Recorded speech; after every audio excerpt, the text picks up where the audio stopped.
Welcome back to Virginia This Morning.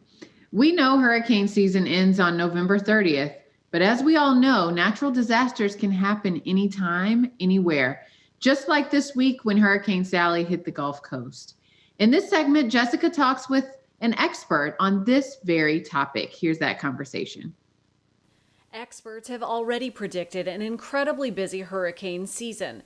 Couple that with unexpected natural disasters and match that with COVID-19. It's a lot to wrap your mind around. We're joined by Monica Sanders, director of the William Averette Anderson Fund for Hazard Mitigation Education and Research, the exact person we need to talk to in order to best prepare for a natural disaster. It's great to see you, Monica.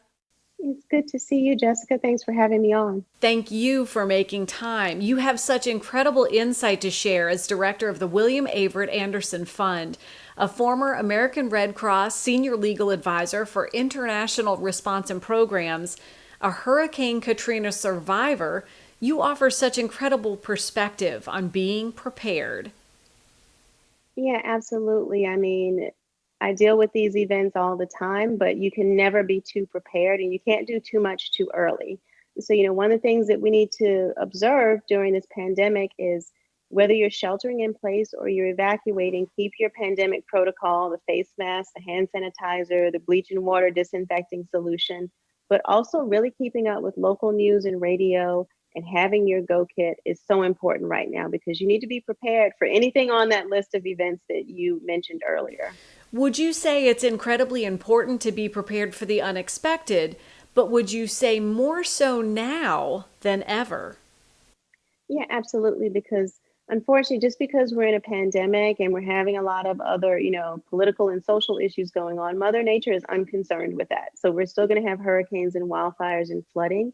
So, like I said, the go kit, your food and water for 3 days, as well as any personal items, but also having an evacuation plan because COVID-19 has changed the way that we shelter because we have to social distance and do those things. So, knowing where you're going, if there's space for you in the shelter, so call ahead.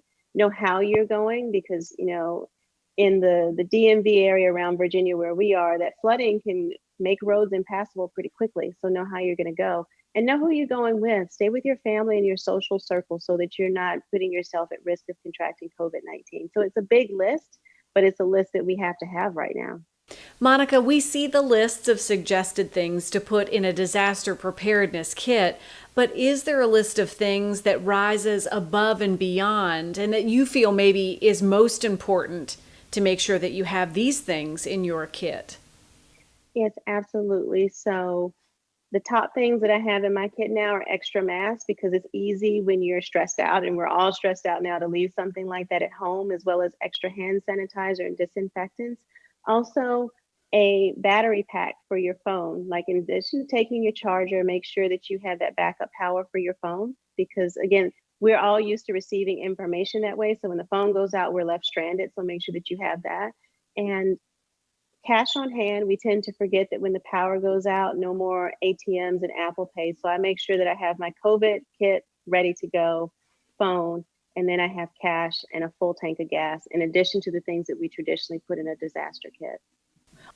All of the things that you suggested are definitely, yes, that makes sense. Let's be sure to have those in the kit. Thank you for sharing those because a couple of those might not have been top of mind.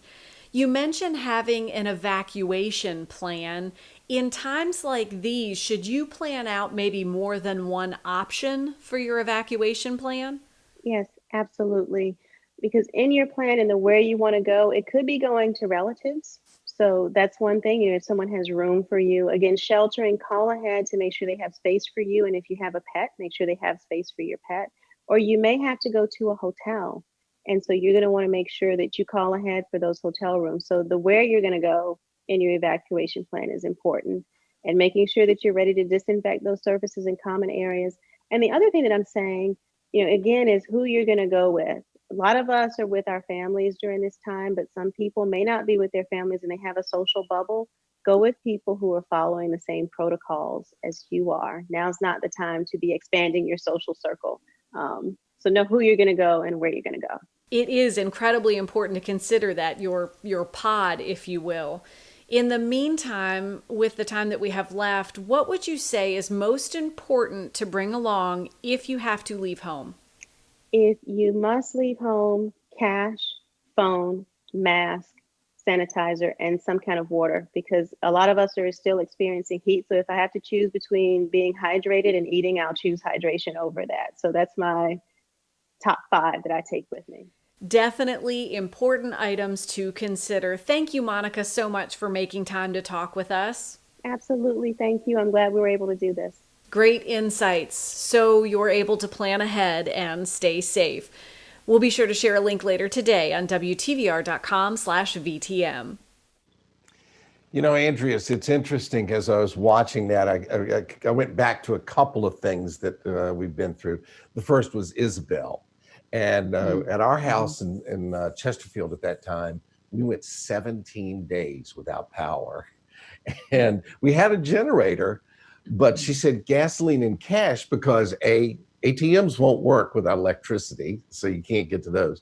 And the gas stations can't work without electricity, so you can't get gas. You know, you have to kind of look around for it. So those are two of the things I remember. We had a generator, but eventually we ran out of gas, and you'd go everywhere to try to find gasoline, you know, to a place that was open. So that's huge. Yeah. Yeah, absolutely. I remember Isabel as well, and everyone just trying to, I think we were running extension cords across the street from our generator, trying to keep people's refrigerators going and Yeah. that type of thing. So I think in this age that we're in right now, especially considering how many of our supplies we may have used during the pandemic, we might need to replenish, and understand that you can't necessarily just run out and find everything that you need right away. I'm still on the hunt for things like Clorox wipes and, cleaning products and stuff like that. So, Yeah. I was talking to someone not too long ago about my hurricane kit and making sure that you just keep that stocked and ready to go. In the past, we might have run out to the store quickly right before, but now you've got to stay ready at all times. My favorite quote is, you don't have to get ready if you stay ready. Very good. That's good stuff. You know, one of the things I noticed as I was driving down the other day on 64 that I think was added when Tim Kaine was governor are the gates on 64 that close and so they can close both sides of 64 so the people at the beach and Hampton Roads can all get out. And that's a fairly new thing. I've never seen that used, but boy, that would make a big difference. Yeah. What was that? Sure. Give me that saying, you don't have to get ready if you stay ready, something like that. That's right. That's right. My favorite quote of all time. Stay ready. We got a little bit more Virginia this morning after another quick break.